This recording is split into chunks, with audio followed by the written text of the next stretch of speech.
नमस्कार दोस्तों, super success motivation YouTube channel में आपका स्वागत है। दोस्तों, एक नगर में बुद्धिमान राजा राज्य करता था। उनकी बुद्धि और होशियारी की चर्चा दूर दूर तक थी। राजा कभी भी बिना सोचे समझे कुछ नहीं कहता और ना ही किसी आरोपी की बात सुने बिना उन्हें सजा सुनाता था। उसकी बुद्धिमत्ता के चर्चे सुनकर आसपास के राजा, रानियां और राजकुमारी उनसे जलते थे। इसी जलन के चलते सभी उस राजा की बुद्धिमत्ता की परीक्षा लेने के लिए नए नए तरीके अपनाते थे। हर बार राजा दूसरे राज्य के शासकों द्वारा ली गई परीक्षा में खरा उतरकर खुद को होशियार और योग्य साबित करता था।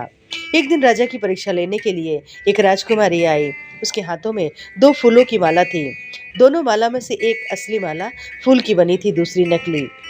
उन दोनों मालाओं को देखकर उनका ये भेद बिल्कुल पता नहीं चल रहा था।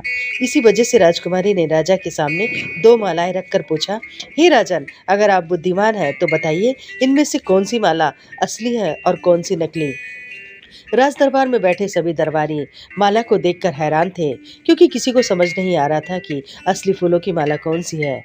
सभी इस सोच में थे कि राजा कैसे बता पाएंगे कि असली फूलों की माला कौन सी है। राजा भी माला को देखकर परेशान होने लगे। उसी वक्त उनके दिमाग में कुछ तरकीब आई। उन्होंने तुरंत अपने एक सेवक से कहा, बगीचे की खिड़कियों को खोल दो। सेवक ने बगीचे की खिड़की को जैसे ही खोला तो राजा ने देखा कि फूल में बैठी एक मधुमक्खी खिड़कियों से राज दरबार में आ रही है। वो कुछ देर मधुमक्खियों को देखते रहे। एक आध मधुमक्खी एक फूल की माला में बैठी। वैसे ही राजा ने कहा, अब मैं बता सकता हूँ कि असली माला कौन सी है। राजा ने तुरंत उस माला की तरफ इशारा किया जिस पर मधुमक्खी बैठी थी। राजा की होशियारी देखकर दरबार में मौजूद सभी उनकी तारीफ करने लगे। सभी कहने लगे कि हर राज्य को आप जैसे बुद्धिमान राजा की जरूरत है। राजकुमारी भी राजा की बुद्धिमत्ता को देखकर खुश हो गई।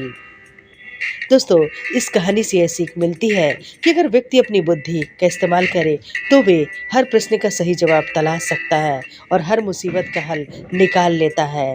दोस्तों, कहानी अच्छी लगी हो तो लाइक एंड सब्सक्राइब ज़रूर करें।